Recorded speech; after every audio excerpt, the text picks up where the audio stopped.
السلام علیکم ورحمۃ اللہ وبرکاتہ۔ سب سے پہلی بات، اللہ کا حکم جو بیان ہے قرآن عظیم۔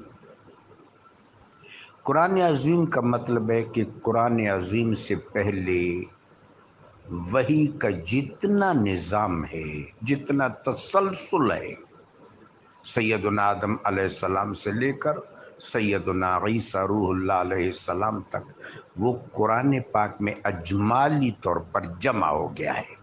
یہ نقطہ طلباء کو سمجھانے کے لیے ضروری ہے۔ دوسرا، صاحب تبیان یعنی میرے آقا و مولا صلی اللہ علیہ وسلم کی ذات بابرکات کہ تمام انبیاء کا تسلسل، تدریج، ان کے ارشادات اور ان کی تعلیمات آپ کی تعلیم میں جمع ہو گئی۔ خاتم النبیین کے لفظ پر اور ترکیب پر جن بڑے بڑے بزرگوں نے، علماء خصائص نے، علماء شمائل نے بات کی ہے، اس وقت حافظ ابو عیسیٰ ترمذی، ایک بڑا مکرم نام میرے سامنے آ رہا ہے، انہوں نے خاتم النبیین کا ایک مطلب یہ لکھا ہے کہ اکمل النبیین جامع الانبیاء والمرسلین، تو اکملیت و جامعیت و خاتمیت یعنی وہ تمام تعلیمات آقا علیہ الصلوۃ والسلام کی تعلیم میں مجمل ہو گئی ہیں، متنور ہو گئی ہیں۔ یہ دو چیزیں اسٹوڈنٹ تک پہنچانے کی ضرورت ہے۔ تیسری بات کہ اللہ تبارک و تعالیٰ نے انسان کو تشریع سے بھی نوازا ہے، توفیق سے بھی نوازا ہے۔ تشریع کا مطلب یہ ہے کہ کتاب اللہ اور سنت رسول اللہ کی اتباع کرنی ہے، اس شریعت پر چلنا ہے۔ اور جو اللہ تبارک و تعالیٰ نے توفیق سے نوازا ہے، اس توفیق کا مطلب یہ کہ اس توفیق کے مطابق تدبیر کرنی ہے، اور اس تدبیر کا حکم قرآن اور سنت میں بدرجہ اولا موجود ہے۔ یہ دو تین ابتدائی باتوں کے بعد اب نفس مسئلہ کی طرف آتے ہیں۔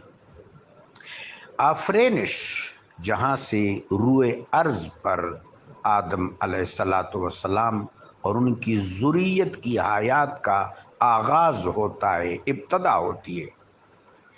ہمارے والد بزرگوار، ہمارے پدر بزرگوار آدم علیہ السلام ایک ہیں۔